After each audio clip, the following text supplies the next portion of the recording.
All right, welcome everyone. So my name is Dr. Sam Shea, and like you, I'm an entrepreneur.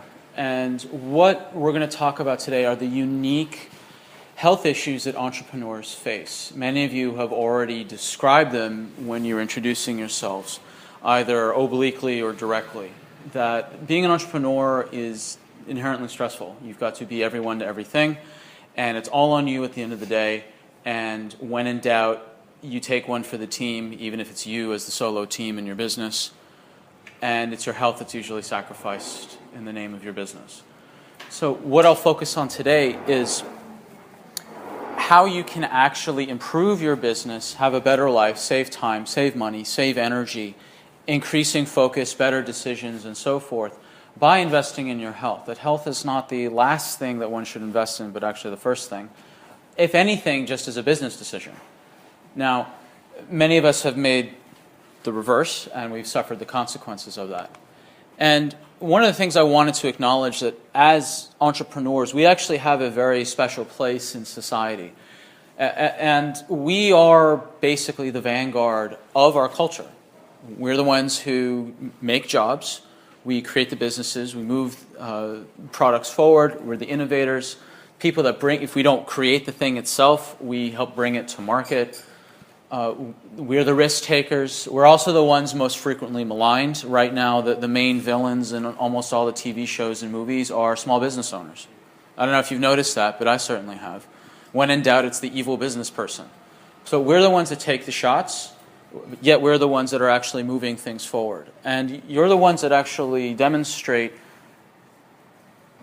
the human spirit of personal responsibility, because we are taking responsibilities for business. And so this slide is to celebrate and acknowledge those of us entrepreneurs, because we are the vanguard of society. No longer are we living in a system of fiefdoms where we are put into our roles. We actually have a capacity as individuals in the Western world to choose our destiny. And entrepreneurs represent that better than anyone. Now, what you're going to learn is a couple things. One is the why. Then we've got the primary problem, the trap, the irony of the trap, the story, my story rather, brain health as the key, a different type of ASPE spectrum, it's the aspirational spectrum, the framework, the risk, practicals, and then functional testing, how to move forward on a more granular individual level. Now, there are actually 4 reasons why you became an entrepreneur. Now, this is not from me. This is from Dan Sullivan of strategiccoach.com. This is totally his 4 freedoms. To him, all credit is due. And you became an entrepreneur for 4 freedoms. Freedom of time, freedom of money, freedom of relationships, and freedom of purpose. Now, how many of you can relate to those things? Raise your hands with me. All right. So these are the 4 freedoms that we chose to become an entrepreneur. Now, the problem is that we sacrifice our health freedom towards burnout in the name of these 4 other freedoms. And then the trap is that we enable ourselves to do that by justifying with all these excuses. It's all on me. How many of you have said that to oneself? Raise your hand with me. Okay, right? How many of you I'll stay up late just to finish this. Okay, you can tell your arms will be pretty sore by the end of reading off this list, right? So there's too much to do. There's not enough time. I can sacrifice my health just this once. Don't have time to do whatever I need to do. Exercise, sleep, eat. Sometimes even skipping going to the bathroom for another extra hour or 2 or whatever. This is the mental traps us entrepreneurs play with ourselves. So can we all agree with that? Okay. Now, the irony is that health freedom is the prerequisite for the other 4 freedoms. Not only is the prerequisite to actually build your business, but it's also the prerequisite to actually enjoy those 4 freedoms. If we don't have our health freedom, the other 4 freedoms diminish rapidly. Right? So not only is it a prerequisite to accomplish entrepreneurialism, the freedom, but it's a prerequisite to enjoy the fruits of being an entrepreneur. Here's my story. Now, I was raised by a very stressed out, by the way, for people taking photos, whatever, this is going to be posted on I'm going to put this presentation on the Facebook page for TBM. You're welcome to take photos if you want. I was raised by a very stressed out, unhealthy, tired mompreneur. My father did give child support, but my mother was very stressed out raising us 4 kids. And as a result, she made some pretty poor decisions by her admission that affected the health and well-being of her children, me actually receiving the worst of it by everyone in the family's admission. And I had some pretty profound health issues growing up, none of which were actually a straight-up, simple tick-the-box, you have this diagnosis. It was that kind of rolling, I had insomnia, I had digestive problems, I had chronic pain. I didn't have like a disease that you could just, there it is. It was one of each, is what I call when I work with people and clients who've got the one of each of all these kind of rolling chronic symptoms going on. So I had I had a terrible diet, loaded with sugar, gluten, dairy, fast food, margarine, chronic pain, severe insomnia, couldn't get to sleep, stay asleep, woke up exhausted. I remember lying to my teacher saying I felt ill when I had that 2 to 3 p.m. crash. I lied to them so I can go to the nurse's office to lay down and take a nap. All right? Can anyone relate to lying about your current health situation just to kind of get a quick, graceful exit? Yeah.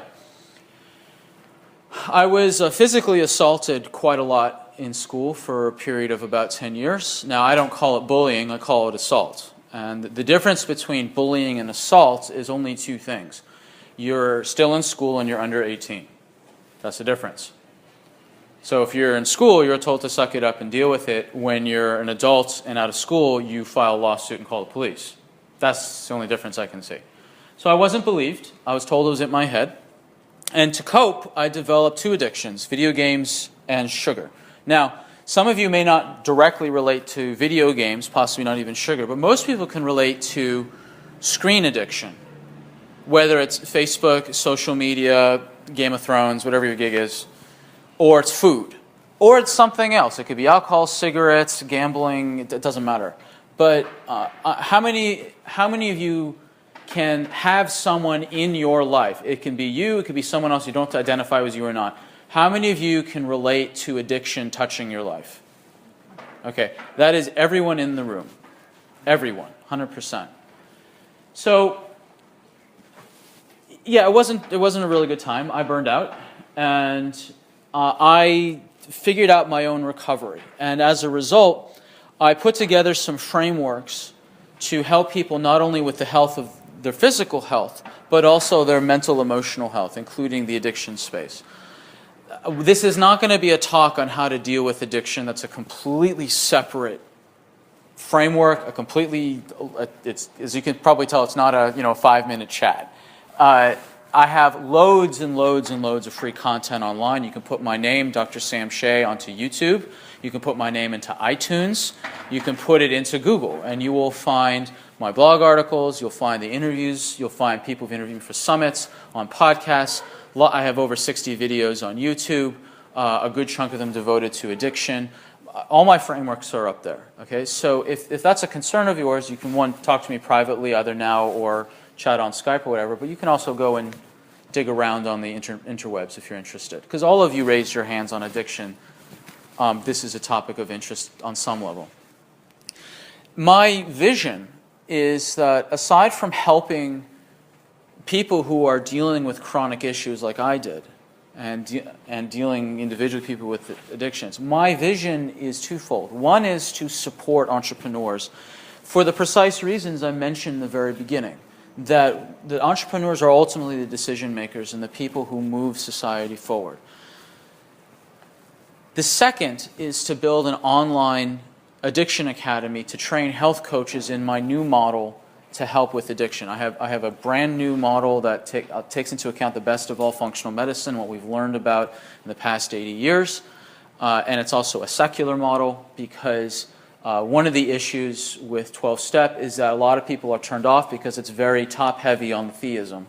And a lot of people are turned off by that, and they need an option that can slot into whatever their belief system or non-belief system is.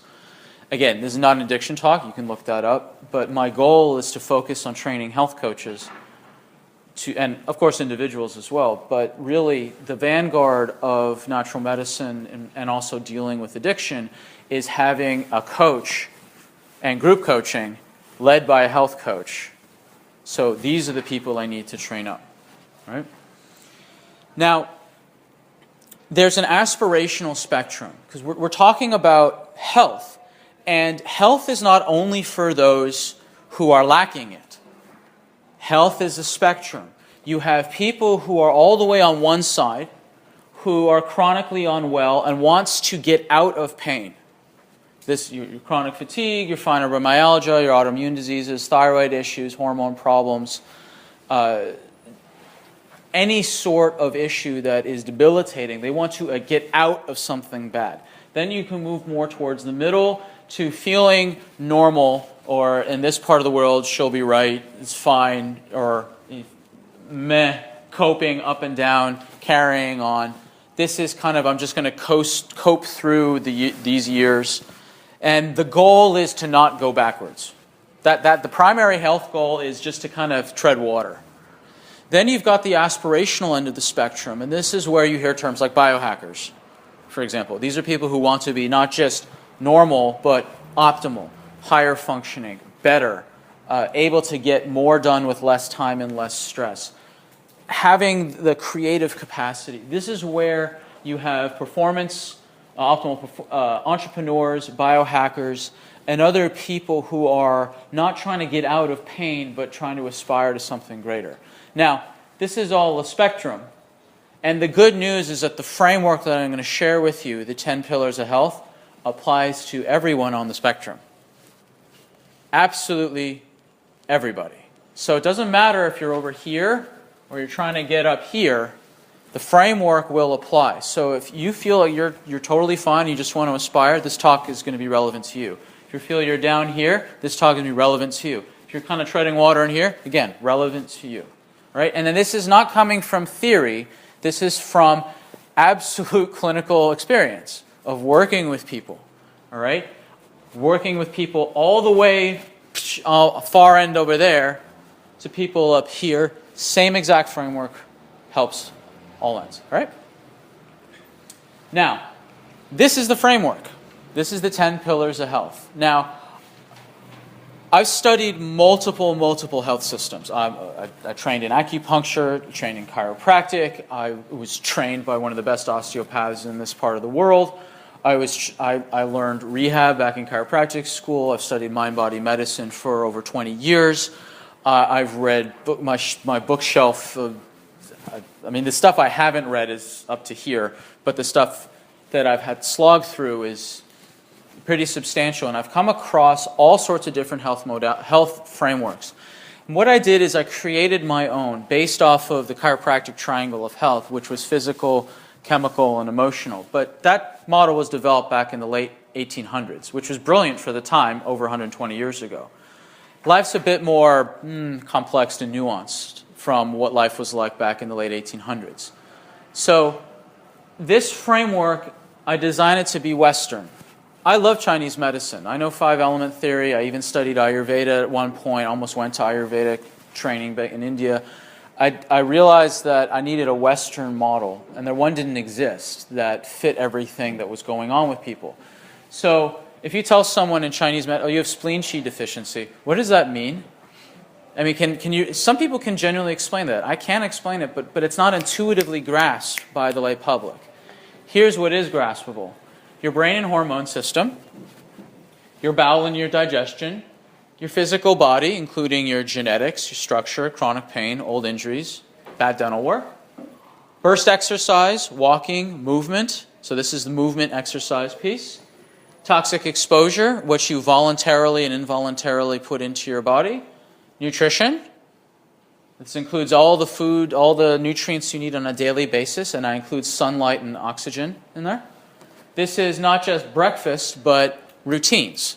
Some of the most unhealthy people I have ever worked with in my life were shift work nurses. All right. Now, can everyone intuitively just feel why that is? Raise your hand with me if you under. Okay. Shift work nursing is one of the most brutal professions. Not in terms of, tree logging is very dangerous, but nursing, shift work nursing, wow, just very, very unhealthy. If any, because your routines are all screwed up at a minimum, not to mention all the stress you're under, the sugar coping, the stress from a doctor that's half your age barking orders at you, the family members of the people who are ill in the hospital and the person who's ill in the hospital taking out their stress on you, administrators, it's a nightmare. So this is routines and breakfast. And the reason I have breakfast there is because out of clinical experience. And again, the difference between being an armchair theoretician in natural health and actually making a model based on clinical experience is that I noticed that over 99% of the people I worked with had one of the bad breakfasts. We'll cover it, one of the 4 bad breakfasts. And this was my first ebook was on breakfast because it was the fastest way to improve people's health, energy, focus, mood, everything, starting tomorrow. And it was just a pattern, so I spliced breakfast as a separate pillar because out of clinical experience, that's what showed up. 8th pillar is bothers, which is another word for stress.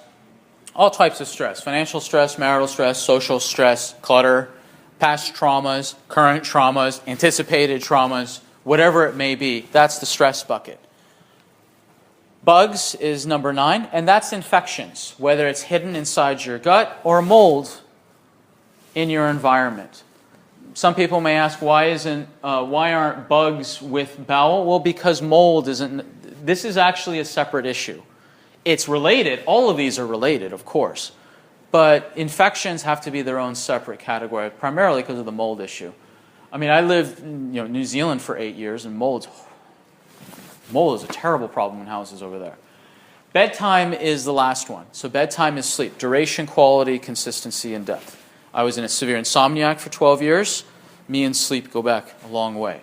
Now the framework, if you'll notice, they all begin with B. Brain, bowel, body, burst, biotoxins, bionutrients, breakfast, bothers, bugs, and bedtime. It's color-coded, mental, emotional, physical, biochemical, and they all circle around the brain. All of these things eventually converge on the brain, which is the focus for your decision, for your mood, for your creativity. So when in doubt, do what Dr. Daniel Amen says, ask, is this good or bad for my brain? And almost always will come up with a good answer. Is this food good or bad for my brain? Is this exercise good or bad for my brain? Is this activity good or is this missing sleep good or bad for my brain? So, any questions on this? Okay. Yes? Sorry, I don't know if they're related to that specifically, but I don't know what's the question. Okay. Then we can chat afterwards then. Yes? What do you think of people that do intermittent fasting and skip breakfast to keep themselves eating in an 8-hour window? Okay, so intermittent fasting is a strategy that... So, here's the beauty of this framework. Every single health tip that you come across in a blog, a podcast, the morning shows, magazines, whatever else, you can now camp into one or more of these 10 pillars without getting fanatical, thinking it's a magic bullet. It's the one thing. How many of you had that experience? Oh, if I just do this one thing. Raise your hand with me if you've done this. Okay, yeah. You know how I got to the 10 pillars? Chasing magic bullets for 20 years. Seriously. After working with people who are chronically unwell and reflecting on my own experience of chasing magic bullets from my years and years of chronic unwellness, is I realized that I was chasing a magic bullet in one pillar at a time as opposed to logically looking at the whole thing and seeing where can I integrate the appropriate recommendations synergistically at the same time over a period of time to actually repair all the pillars. Because here's the keystone. The people that I worked with who were chronically unwell, about 100% of them had a minimum 7 out of 10 pillars crumbling at the same time. 7 out of 10. Usually 5 or 6 were chronic, And then there was a sledgehammer, using the motif of a pillar, there was a sledgehammer event within 2 years of the onset of debilitating symptoms. Sledgehammer events are usually physical, like a car accident or violence or a fall or a sports injury, a bad one. That's one, a physical sledgehammer. The other was an emotional sledgehammer, the loss of a child, the loss of a parent, a massive breakup, whatever it may be. It could be a chemical sledgehammer, a major chemical exposure. I had one person I was working with, her neighbor didn't warn her that he was spraying for spiders. He didn't want anyone to know. So he sprayed it all at night and it wafted into her open window. And horrible, horrible problems after that for her. Or it could be an infectious sledgehammer. Go out traveling, get sick, recover, come back, and within 2 to 3 months have chronic fatigue fibromyalgia. All right? So chronic crumbling, 5, 6 or so pillars, and then a sledgehammer event, and then within 2 years the onset of symptoms. Why 2 years? It takes about 2 years for the body to use up all of its resources, and then massive symptoms show up. Does that make sense to everyone? Okay. When you say the body uses up its resources, Nutrition, amino acids, anti-inflammatory nutrition. It's just neurotransmitters. You name it. It uses up its stores. Yeah, I knew it stored, but... Yeah. Nutrition, basically. Yes? So, when my sister-in-law got breast cancer, 18 months after her husband died. So that's what I call an emotional sledgehammer. So when you're under chronic stress, and we're covering a lot of stress here, when you're under stress, your immune system shifts quite radically. You burn up a huge amount of nutrition that would otherwise going to regulate the normal cell regulation systems in the body. And we can spend 2 hours discussing the physiology of how we can draw a line, however circuitously, to what your sister, what she went through. But the answer is that counts as a emotional sledgehammer.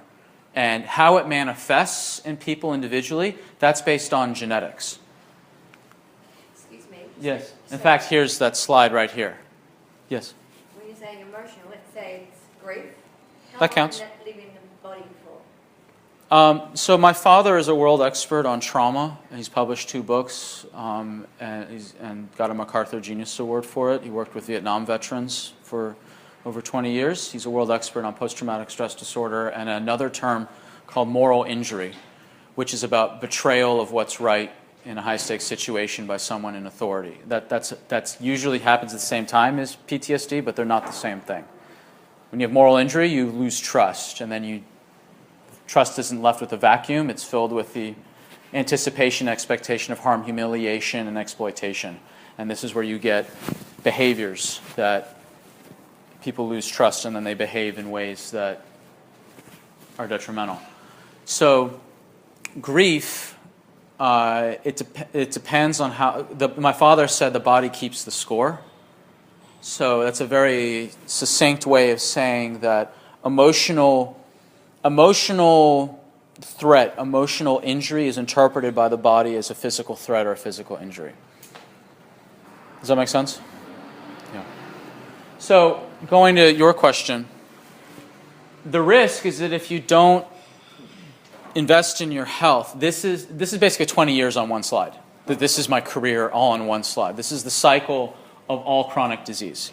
So we talked about the 10 pillars of health. So this is bad lifestyle choices, bad life circumstances. Now, if you're 6 years old and you're fed high gluten bagels, margarine, lots of sugar, breakfast cereals, fast food, your parents divorced and super stressful at the house, you're being bullied and assaulted at school and humiliated and isolated, you're radically constipated, can't go to the bathroom except once every 3 to 5 days, in chronic pain, not moving because you're sitting all day at a desk or in front of a computer screen, lots of toxins from the food, missing out on nutrition, really terrible routines, talked about stress, a hidden infection from swimming in a lake in summer camp, severe insomniac, massive stress.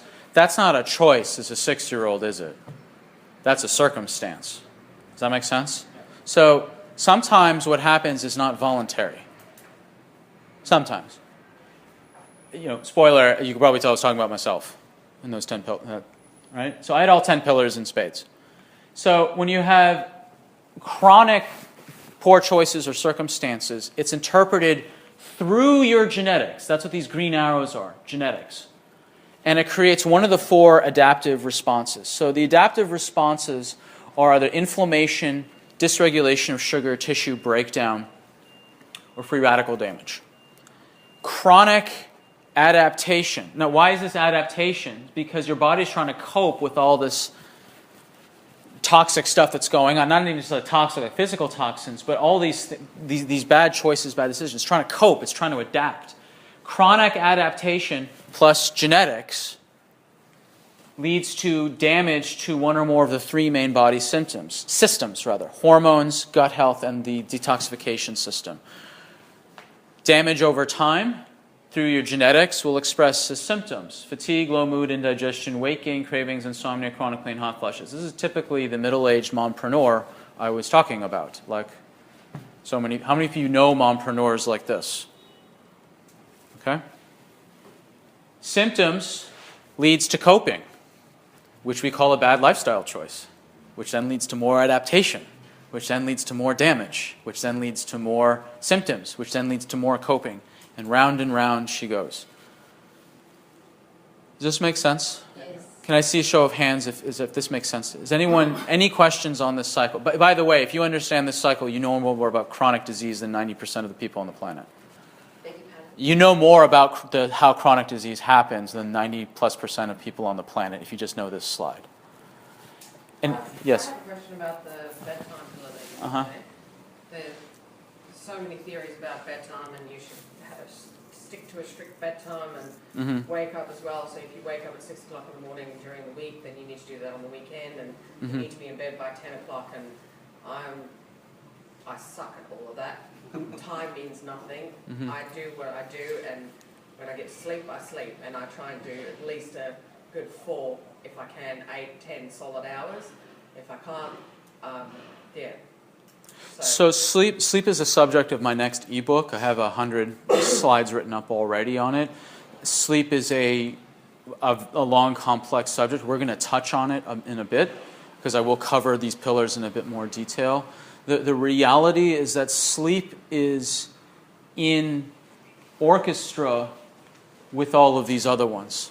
It's a great healer as well. It is the healer. Yeah. Now, and what the issue is that when we're going to take a concept of what about this, whether it's intermittent fasting or what about sleep, and the answer is yes and. Yes, important, and it's in the context of everything else. Sometimes we can't directly address a pillar. Sometimes we have to deal with the surrounding pillars around it in order to help then remove any extraneous influences on the specific pillar we're struggling with.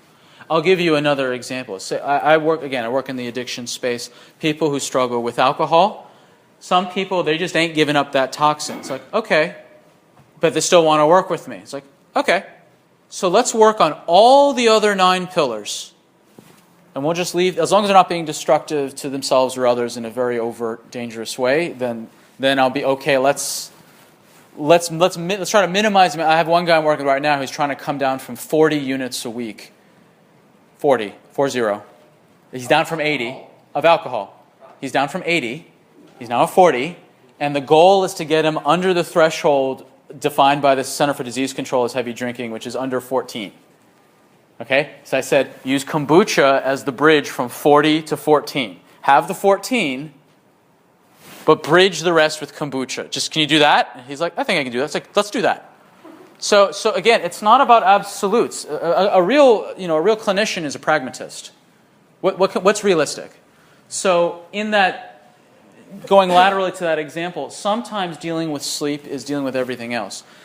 It's ideal if people have more consistent bedtimes and consistent, deep, high-quality sleep. It's not always practical. Think of my nursing, clients. It's not always practical. New parents. You've got a living alarm clock every 20 minutes. It's not. So with parents or with shift nurses, I teach them how to nap. There's an actual skill set. It's one of my third article I ever wrote on my blog was how to nap. I wrote it for my nursing clients. And what happened, and then you learn how to incorporate all these others as best you can until circumstances change or your physiology resets.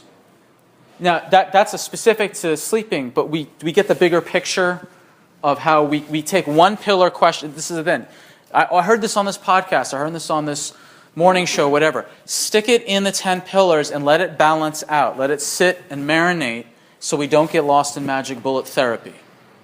Does everyone understand that? Yeah. I have a question. Yeah. Did you want to You know how there are people from different parts of the world, and there are different theories out there as to what's right depending on where you're from in your ancestry, from that area. Do you... Absolutely. I run genetic tests all the time. Oh, you run genetic... Absolutely. The genetics lab's here in Melbourne. Yes, people send swabs. I have someone who sent from Bolivia over to this. You got one of the best genetics labs in the world here, and it's Fit Genes. I lecture for them at their conferences. I just spoke with the chief science officer on Monday. I'm going to be doing a series of interviews with him. Genetics, absolutely. Look, I run two. There's several genetics tests I can run, but the two major ones are carb choice, where you genetically determine your macronutrient profile. You know, how's your carb tolerance? Some people are generally keto and paleo. Other people are generally high carb. That's a mind blower, genetically. And there's a bunch of people in between shades of gray. And then you can do genetic tests on inflammatory pathways, liver pathways, and so forth. How conclusive is the research on this topic? It's massive. I mean, massive. I mean, it's only getting bigger. Can I ask you a question? Yeah. If you have gene mutations, does that address all that? So You have to change your diet. the gene mutations, you alter your lifestyle in order to epigenetically affect the genes you have. Genes don't mutate. The genes you have are the genes you have. How they express vary. But they're inherited, aren't they, from your parents? Correct. So You, as a child, you wouldn't choose that, and you've got it. How do you fix it? So there's genetics and then there's epigenetics. So genes are like a dimmer switch. You can turn them up or down based on your lifestyle. One of the best examples is you look at Andre Agassi's, I mean, you're in Melbourne, there's lots of tennis here, right? All right, look at Andre Agassi's racket arm. You know, that mutant bionic thing, you know. Then you compare the bone density and musculature to the other arm. Same genetics, different expression because of how this arm has been used. You can apply that same principle to any of these 10 pillars. Okay? Yes? If you have the issue of not knowing what your genetics are, is there... A cheek swab. Is that better or worse? It depends on people's psychology. If they're going to be destabilized by knowing too much, and it's going to be worse for them to know, then unless they get some sort of way to address their belief systems around knowing too much about their genetics, it's best not to know. If you're someone, the reason why I like Fit Genes is because the genes aren't one-to-one gene, monogenic disease based. It's not, you have this gene for this disease, you're screwed. Bye. It's not like that. The genetics are based on the drivers. Inflammation. You tell me as a lay public, how many diseases are based on inflammation? Oh, 80+% minimum? Okay. So if you understand the inflammatory genes and then address the gene, then do the lifestyle to drop the inflammatory response, you tell me how many things you're preventing or addressing. A bunch. So I don't approach genetics from a disease model. I approach them from a functional model. Okay. Did you? Yes, food ready still at 12:30? What time is it now? 26. 12:20. Oh God. A little 12:40. 12:40? Yeah. Okay. So we'll go through this quickly. So here's the brain. So pillar number 1, brain and hormones. All right.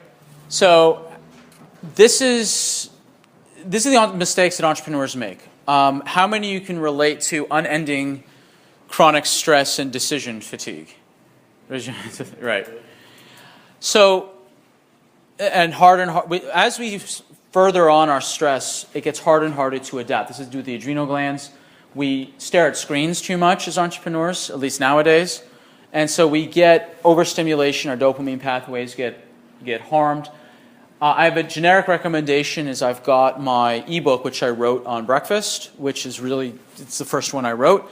And it's about how to support your adrenal system, which is really your hormone system. There's also functional testing, again, available. It's available in all Western parts of the world. It's in Europe or America or Canada, but also New Zealand and Australia. In fact, you got the lab, again, here, a different lab here in Melbourne for functional testing. So you can actually test your adrenals. You can actually test your mitochondria, which are the power plants of the cell. The mitochondria are about 10% of your body weight. They're the things that actually generate energy to make everything work. The hormones tell your cells to turn on the mitochondria, to turn on the power plants. So not all fatigue is quote-unquote adrenal fatigue, okay? I've had in case studies I've presented of people perfectly normal adrenals, but it was their mitochondria that were screwed up. That's why they had fatigue issues. So do you fix your mitochondria through sun gazing and things like that? The 10 pillars. The 10 pillars that I just described. You do all of these things in a way that's, generically I'm going over suggestions you can do per pillar, but individually if people were working with me as a coaching client, I would specifically go through each pillar specific to you and then customize a plan specific to your needs, goals, as well as what the tests show. So it's a combination of nutrition, sleep, fast, all that. I understand the whole 10-pillar thing, but what I was asking was, because I heard that sun gazing is actually a really good way. It's one way to be put into the 10-pillar model. So yes and. This test also checks for neurotransmitters. It also checks for liver. It's a wonderful, wonderful test. So this is my adrenal test. This is March 2015. Can everyone see the entrepreneurial flat line there? Can everyone see that? This is 2 years later. It's improving. This is the same one we just saw before, right here. February, and why is it not further improved? I outlined this dot with this. I know it's a different company here, but you see how it's about the same? Okay? Massive amount of stress in that year. I lost my mentor, my father's dementia got worse, all sorts of stress, so I didn't continue to improve. And this was that one you just saw, and this was January. So you can see the progression. Now, why did it take several years? One, I had several decades of chronic stress and health issues I was making up for. But you go from flatline to textbook. Okay, so it is possible. Bowel, how many of you have done this? Rush eating. How many of you have eaten while checking your email, phone, Facebook, or whatever? Yeah. So what I recommend is people sit to eat with no screens. Chew more. Pooping is a priority. That's a whole separate talk. I have a whole 40-minute talk on better poops. Yes, I do. Because tell some jokes at things. Yeah, no shit. Yeah, right. So get your gut. Beat you to the punchline there. So get your gut tested. This is real important. Hidden infections will ruin your life. Hidden infections will ruin your life. Okay. And hidden infections do 5 things. They eat your nutrients. They shit inside of you. They shed toxic chemicals that your body creates autoimmune reactions to. They gnaw on your organs. Okay, and they screw up your immune system. Okay? So hidden infections will ruin your life. You can do gut testing. There's plenty of this wonderful poop testing here, the same lab that does these other tests, the non-genetic tests I just mentioned. You know, all test kits are all sent to one's house.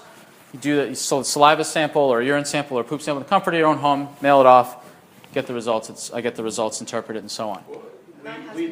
With gut testing, what do you ask for?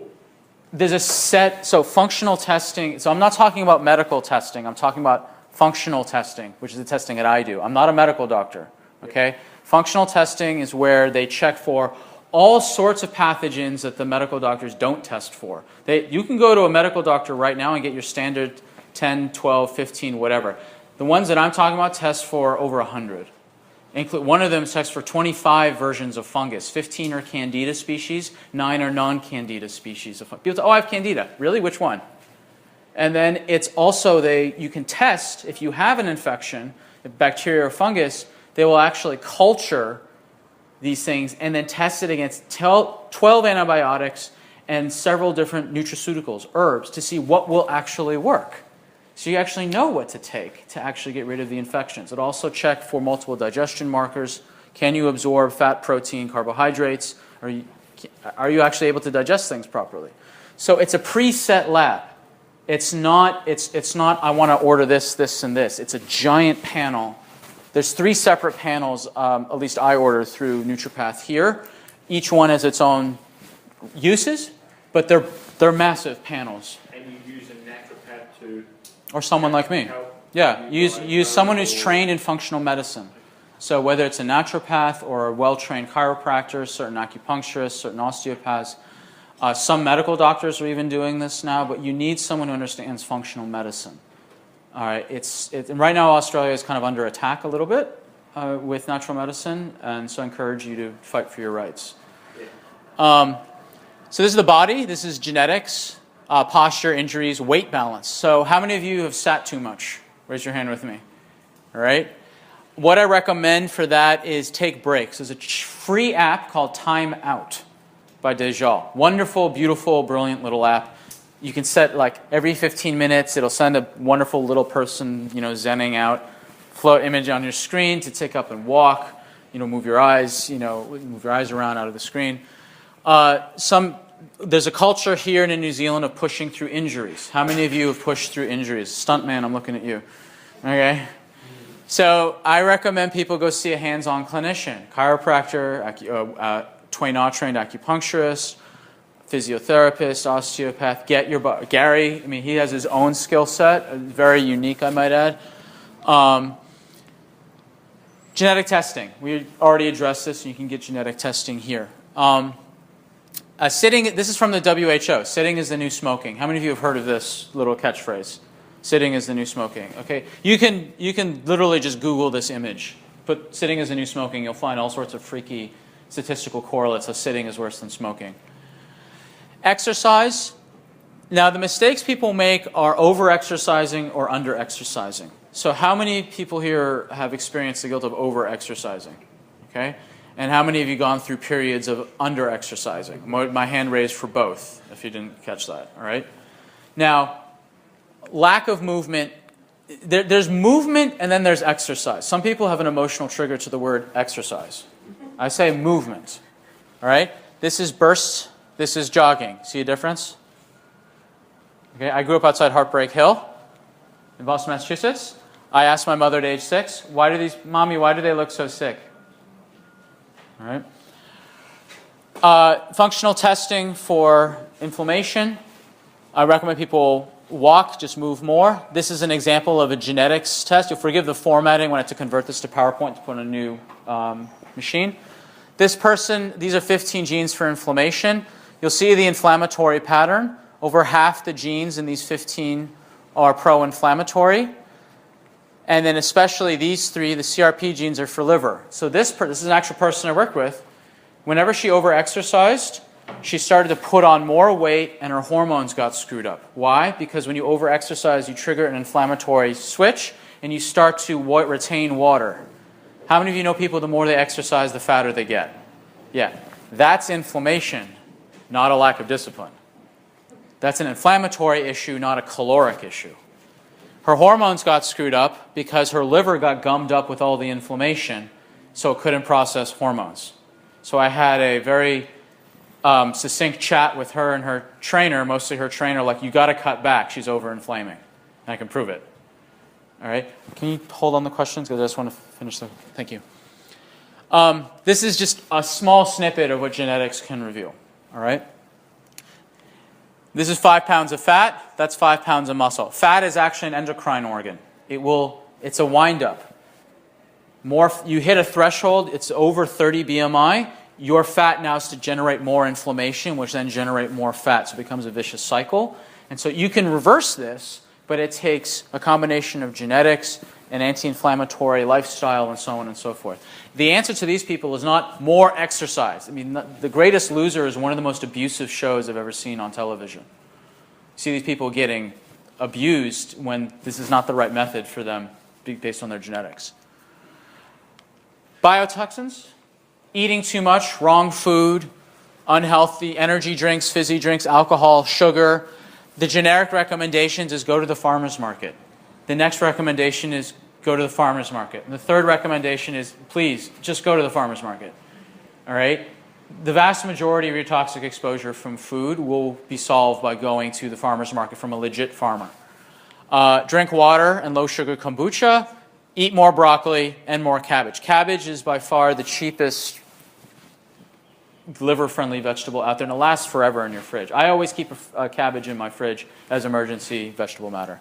For functional testing for liver for toxicity, it's genetics, the mitochondria test. The advanced mitochondria test available here includes amino acids, fatty acids, minerals, fat-soluble vitamins, heavy metals, and food intolerances. This is an example of an entrepreneur I work with. Look at these: 35, 19, 8.1, 4.5, 7.9, 3.6. Aluminum, arsenic, mercury dropped by approximately 50%. You can deal with heavy metals. It's possible. Nutrition. How many of you have said this excuse? It takes too much time to cook. Okay? I need to buy food that's cheap or quick, and buying unnecessary supplements or cheap and impure supplements. The recommendations are clean food matters. Don't get cheap supplements. Get practitioner level only supplements from a practitioner who knows what they're doing, and get them specific to your needs, not based on what you heard on a podcast or off of the morning show. This is what testing is for. Testing is a fantastic investment because you save money in the end, not just with all your better health and longevity, but you know what you actually need instead of wasting your money on junk supplements. Breakfast and routine. We talked the 4 bad breakfasts: skipping, sugar, coffee only, refined carbs. Or having no morning and evening routines. I went through the bad breakfast myself. How many people can relate to one or more of those 4 bad breakfasts? Skipping it, sugar only, coffee only, or refined carbs. Yeah. I recommend people just get my ebook. You can go there, opt in, it's free, it'll be emailed to you. Get a morning and evening routine to bookend the beginning and ends of your days. And you can do genetic testing for your carbohydrate tolerance for breakfast and adrenal testing for the rhythm of your hormone system through the day. Then you've got bothers and stress, decision fatigue, multitasking. How many? Yes, multitasking or being everything, all hats of the business. Clutter. How many of you know the Marie Kondo show craze that's going on right now, right? Okay, so decluttering is useful. Breathing techniques. Lots of breathing techniques out there. Great. You can access them anytime. If you want to go deeper, learn how to identify and question stressful thoughts. There's whole systems devoted to that. Get coaching. Whether it's business coaching or health coaching, get coaching to reduce the stress in your life. And you can do functional testing for stress. The genetics test checks for methylation, adrenals test, mitochondria, advanced mitochondria, infections. The biggest problem with the infection one is that people don't test for mold, don't deal with mold, and don't get their gut checked. Because gut infections will ruin your life. You got to deal with the mold. You got to test, and you got to have good digestion. Gut test. You see a pattern with the functional tester. You don't need that many tests to get 90+% of the data you need. Adrenals, gut, mitochondria, genetics. Done. Sleep. This goes to your query. All right. How many of you have worked late at night? For too many nights? For too long. Okay. How many of you have heard this? I'll sleep when I'm dead. How many of you have said that? How many of you teach that? Okay. So ideally, you want to be in bed asleep at or before 10 because your most growth hormones secreted between 10 and 12 at night. That's the rhythm. That's the ideal rhythm. Avoid electronics in the bedroom. Filter out the blue light from your electronics. F.Lux, another free program. F.Lux, beautiful little program. and make a sleep a priority. And you can check sleep markers in these tests: mitochondria, advanced mitochondria, and adrenal. We're finishing up. Here's the functional tests. Adrenal, thyroid if necessary, mitochondria. The advanced mitochondria adds in fatty acids, amino acids, heavy metals, essential minerals, fat-soluble vitamins, vitamin D, C-reactive protein, like homocysteine. It's homocysteine that's on there. It's like the biggest functional metabolic test we've got. And you round it out with gut testing, adrenals, and genetics. And it's available in Australia as well as all the other Western countries. So this is a framework for your entrepreneurial freedom. Your freedom is predicated, the freedoms you want out of entrepreneurialism is predicated on your health freedom. This is the framework: brain, bowel, body, burst, biotoxins, bionutrients, breakfast, bothers, bugs, and bedtime. You want these 4 freedoms. Brain health, we go back to here. When in doubt, you ask yourself the question that Daniel Amen asked people, Dr. Amen. Is this good or bad for my brain? And if you have a better brain, you'll achieve not only entrepreneurial goals quicker, you'll also enjoy them for much longer. So as a gift to people here, as well as people who will be reading this online, I have a 50% off starter. Oh, the formatting, look at that. All right, so there's a problem with going to PowerPoint from a Mac program. Anyway, initial consult program, it's usually $500 US. So I have a 200-question online survey I put together based on my own experience through the filter of these 10 pillars of health. It's a secure survey, only I see it through a secure portal. It includes my time to review those 200 questions that are broken up roughly into 20 questions per pillar, the hour consult, and the detailed email follow-up where you get your lifestyle plan, like we were talking about before, like the personalized thing specific to your pillars. It also includes 1 adrenal test, with the whole program. The test, my interpretation, a 30-minute follow-up. That would be the 30-minute follow-up to the hour consult. And then 1 of my online courses relevant to your personal situation, whether it's a fatigue, stress, or you're dealing with addiction. And it's half off, so normally $1,300 USD, but for you guys it's half at $650, which is approximately 900 Australian if you do the conversion rates.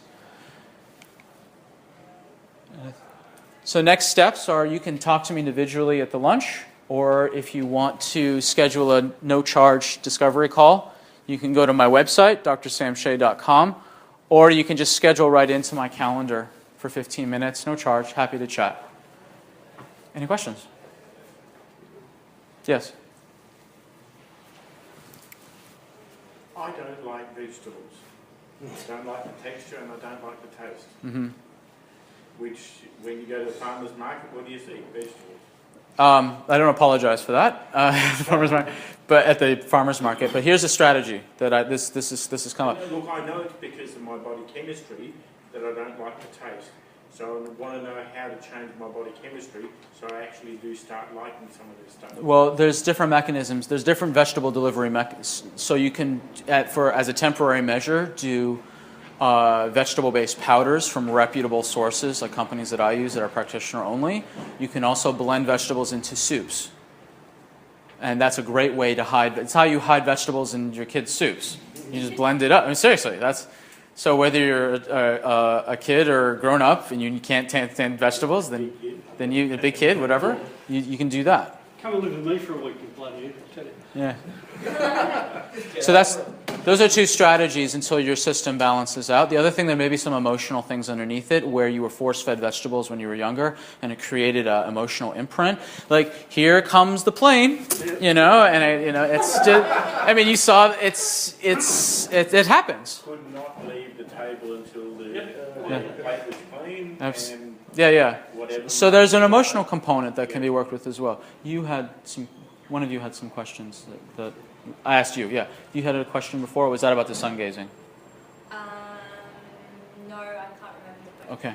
Can I ask a question? Yeah. Every morning for breakfast religiously, I have eggs, bacon, a slice of cheese and avocado. Is that a good breakfast? Or is that a It bad depends on your genetics and your physiology and what your health goals are. So some people react negatively to cheese, like me. Yep. Depends on what's in the sausage. It depends if you're getting enough vegetables to balance it out. Yep. It depends on the quality of the eggs and everything. So there's a lot of variables here. So it's not bad for you though, eggs and bacon? Well, again, it depends. Some people genetically do extremely well on a heavy protein and fat and vegetable-based breakfast. Other people don't do that well. And so that's a more of an individual conversation. But well, there's multiple ways to measure if something works or not. There's metabolic testing to see if it's actually working in the pathways. Yep. Then there's how you feel, but not. And sometimes how people feel is a good measure. Other times it's not a good measure. People, to be real extreme, people can shoot up with cocaine and feel great. Doesn't mean that it's good for them, you know. So some people eat cheese and they get comfort, but the question, or meat or food or whatever it may be, it could be sugar or bagels. It's not specific to meat. Ask yourself, how do you feel 2 hours later? Are you hungry? Are you tired? Are you jittery? Are you slothful? Are you foggy? Are you whatever it is? So it's not what you eat. Can you tell it feels good? I feel good right now. How well do you feel 4 hours from now? Do you have to snack? That's a more that if you have to sleep. Like, those are the style of questions that I ask, because people react to foods different ways, and also people have food intolerances. I mean, that's one test I just brushed over, didn't actually mention. But people can have food intolerances to seemingly healthy foods. I have a moderate inflammatory response to salmon. You know, the thing that everyone's told is the most healthy anti-inflammatory thing ever. I get an inflammatory response from it. What's the time? I want to... 12:40. Okay. Just one question. Yes. When we recommend to have fruit and vegetables, so there's sugar and fruit. So is it wrong to start the day with a fruit? I do. This is gonna sound like a self-serving answer, but get my ebook on breakfast. I have a whole section on fruit because I want to honor the time commitment. We don't let our food get cold. We can talk more at lunch, but so I have a whole section on why fruit is more complicated in the morning. It also depends on genetics and goals and et cetera, et cetera. Okay. I'm happy to chat over lunch. If not, you can always reach me. Thank you very much. Thank you.